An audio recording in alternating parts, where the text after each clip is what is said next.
Hi guys, dito ako sa isang kakaibang restaurant in Cambodia, in Siem Reap. So, this is the Crocodile Meat. I'm gonna taste it for the first time of my life. Nakakain na ako ng frog, snakes, and shit. No, I don't eat shit. Basta, try natin.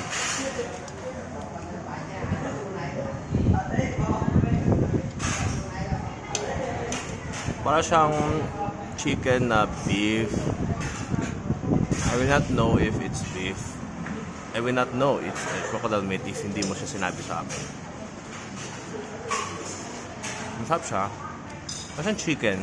Though yung texture niya is somewhat beefy. Sarap. Must try here in Cambodia.